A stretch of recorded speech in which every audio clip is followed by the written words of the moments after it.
All right, guys, so we're gonna go over how to do a sling and swath with a triangular bandage. When they come out of the package, your sling is tied or folded up into what we call a cravat. We're gonna take one of these and set it to the side. The other one we are gonna open up and it's gonna turn into one big giant triangle, all right? Now how we use this is if we're gonna take the arm, and if this is our arm that's hurt, how we put the arm across the body does depend a little bit on what the injury is. If we have a complete amputation and we're worried about bleeding, we're gonna want about a 45-degree angle. If we have a radius ulna, we're gonna want about a 30-degree, and if it's a humerus injury, we're gonna want a good 90-degree.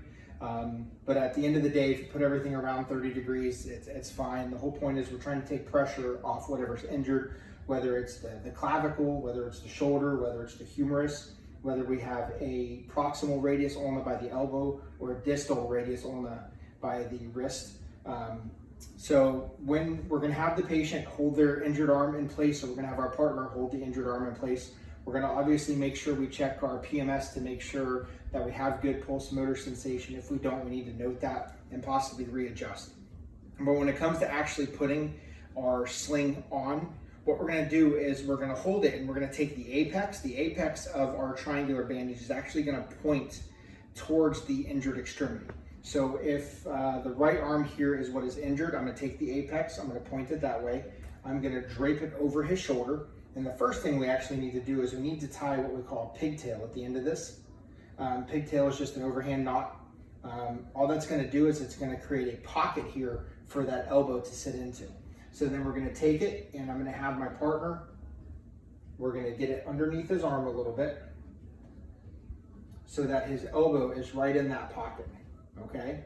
And then what we're gonna do is we're gonna come around, we're gonna come over, and now you see how we have that pigtail has created a nice cradle, nice pocket here for the arm. And then all we're gonna do, whatever position we want this arm to be in, we're gonna hold it there for them. And then we're just going to shimmy and move our sling so we can get the arm in the position. Once we get it there, go ahead and turn around for me, son. Once we get it there, we are just going to tie a simple square knot in the back.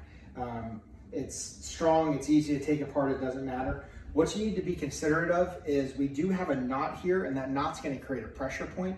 So you can take some 4x4s or an ABD pad or something like that to place between the knot and the patient's skin so we don't cause pressure injury. Now, once our sling is on, we've stopped our extremity from going down, but it doesn't stop anything from the forward motion. So that's where we're gonna take the other triangular bandage in its cravat form, and we are just gonna put it around and over, and we are just going to tie another square knot.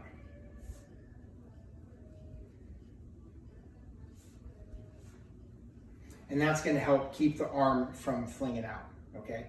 Once our sling and our swath is in place, then we're gonna go ahead and we're gonna reassess PMS, check for distal pulses, which finger am I feeling? Go ahead and move your fingers. Ask the patient, do they feel any different? Hopefully some pain will be relieved.